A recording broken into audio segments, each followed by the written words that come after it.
Sa video na ito, ihahatid ko kayo sa isang baryo sa kabundukan kung saan ang katahimikan ay biglang napalitan ng takot at misteryo. Isang bagyo ang nagdala ng kakaibang trahedya at ang mga puting kalabaw na may pulang mata ay tila may kinalaman dito. Habang sinusubukan ni Teacher Mariel na hanapin ang nawawalang kaibigan, natuklasan niya ang isang nakakatakot na lihim sa kagubatan. Ano nga ba ang tunay na dahilan ng mga pagkawala sa baryo? Panoorin at alamin ang kabuuan ng kwentong ito na tiyak na magpapakilabot sa inyo. Ako po si Teacher Mariel. Isa po akong elementary teacher sa isang maliit na baryo sa kabundukan. Nung nagsisimula pa lang ako sa pagtuturo, ay sa baryo na ito ako na destino. Sobrang tahimik ng lugar na ito at halos lahat ng mga tao ay magkakakilala. Kaya naman nung may bagyong dumaan sa amin na may dalang trahedya, ay talagang naapektuhan ang buong baryo. Signal number 3 ang bagyong iyon. At hindi naman talaga kami sanay sa mga ganoong kalalakas na bagyo. Kaya naman lahat kami ay natakot. Nung kasagsagan ng bagyo ay may mga bagay na nangyari na hindi ko makakalimutan. Pauwi na ako noon galing sa school. Maaga kaming pinauwi dahil nga sa bagyo. Malakas na yung ulan kaya nagmamadali na akong makauwi. Nung nasa may kagubatan na ako ay may nakita akong kakaibang hayop. Parang siyang kalabaw pero kulay puti. Tapos yung mga mata niya ay pula. Naglakad siya papasok sa kagubatan. Hindi ko alam kung bakit pero sinundan ko siya. Nung marating namin yung clearing ay may nakita akong napakaraming kalabaw na kulay puti rin. Nakatayo lang sila doon habang yung mga mata nila ay nagliliwanag. Parang may kakaibang enerhiya sa lugar na iyon. Natakot ako kaya tumakbo na ako pa uwi. Habang nasa bahay ako ay hindi ko na maalis sa isip ko yung mga kalabaw na nakita ko. Sabi ko sa sarili ko, pupuntahan ko ulit yung clearing na yon kapag wala ng bagyo. Gusto kong malaman kung ano yung ginagawa ng mga kalabaw na yon doon at kung kanino sila pagmamay-ari. Pero hindi na ako nakabalik sa lugar na yon dahil sa mga sumunod na araw ay may mga nawawala na sa amin. Unang nawala ay yung isang binata na si Junjun. Sabi ng mga magulang niya ay maagang umalis ng bahay si Junjun at sabi nito ay may pupuntahan lang daw. Pero hindi na nakabalik. Sumunod na nawala ay yung kaibigan ko na si Teacher Marites. Nung sabihin sa akin ng mga kapatid niya na nawawala si Marites, ay ako mismo ang naghanap sa kanya. Sa kagubatan ako unang nagpunta. Nung mga oras na yon ay hindi ko na iniisip yung mga kalabaw na nakita ko. Ang importante sa akin ay mahanap si Marites. Mahal na mahal ko yung kaibigan kong yon.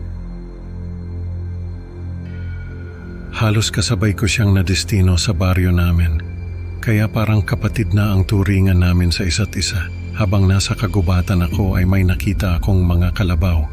Kasing kulay sila nung nakita ko noon, pero yung mga ito ay hindi nagliliwanag ang mga mata. Nakatayo lang sila doon sa gitna ng kagubatan. Tapos napansin ko na nakatayo sila sa iisang pattern. Parang may hugis yung pagkakatayo nila doon. Hindi ko na lang pinansin dahil mas importante sa akin na mahanap si Marites. Pero hindi ko siya nakita. Nung bumalik ako sa bahay nila Marites ay naiyak na lang ako sa sobrang lungkot. Wala akong nagawa para mahanap siya. Sa mga sumunod na araw ay may mga nawawala pa sa baryo. Halos araw-araw na may nawawala. Kaya naman yung ibang mga tao ay takot na lumabas ng bahay. Hindi na rin ako pumapasok sa school. Nung kalagitnaan ng bagyo ay may nakarating sa amin na kamag-anak na manghihilot. Si Tandang Huling. Galing pa siya sa kabilang baryo at kahit malakas yung bagyo, ay pinilit niyang makarating sa amin. Sabi niya ay may masamang espiritu na nagiging dahilan ng mga pagkawala sa amin. Kaya naman ay nag-alala siya para sa amin. Nag-alay siya ng manok at nagdasal sa gitna ng bagyo. Sabi niya ay may diwata na nagagalit sa amin dahil may nakialam sa kanyang teritoryo. Nung una ay hindi ko maintindihan yung sinasabi ni Tandang Huling. Pero nung ipinaliwanag niya na may mga kalabaw daw na nakatayo sa gitna ng kagubatan, ay naisip ko yung mga kalabaw na nakita ko. Sabi ni Tandang Huling, ay may mga tao na nakialam sa teritoryo ng diwata. Kaya naman ay nagalit ito at kumuha ng mga tao. Yung mga kalabaw daw na nakita ko ay mga tao na ginawang kalabaw ng diwata. Nung marinig ko yon ay halos hindi ako makapaniwala. Pero naisip ko na baka isa nga si Marites sa mga kalabaw na yon. Sabi ni Tandang Huling, ay may kakilala raw siya na nakaranas ng ganoon. May mga kalabaw din daw na nakatayo sa gitna ng kagubatan at yun daw ang naging dahilan para malaman ng kanyang kakilala na may nagagalit na diwata. Dahil sa kakilala niya ay nalaman din ng mga tao kung saang parte ng kagubatan nakatira yung diwata. Kaya nung nagalit ito ay natunton din nila kung saan ito nakatira. At dahil doon ay napatay nila yung diwata. Pero bago ito mamatay ay may naitago itong rebulto na siyang naging dahilan para makabalik ito sa mundo ng mga tao. Nung sabihin ni Tandang Huling yon ay naisip ko na baka may rebulto rin na nakatago sa kagubatan. Kaya naman ay nagpresenta ako na samahan siya para hanapin yon. Pero sabi niya ay siya na lang daw ang gagawa noon. At sa halip ay magdasal na lang daw ako. Kinabukasan ay wala na si Tandang Huling. Sabi ng mga kamag-anak ko ay maaga raw itong umalis at may pupuntahan lang daw. Nung gabi ay dumating si Tandang Huling. Pasang-basa siya at may dala siyang rebulto. Sabi niya ay nahanap niya yung rebulto ng diwata at sinira niya ito, kaya hindi na ito makakabalik pa. Nung mga oras na yon ay halos hindi na makatayo si Tandang Huling. Sabi niya ay may mga kalabaw daw na nakatayo sa gitna ng kagubatan at yun daw ang naging dahilan kung bakit niya nahanap agad ang rebulto ng diwata. Dahil sa mga kalabaw daw na yon ay nalaman niya kung saan nagtatago ang diwata.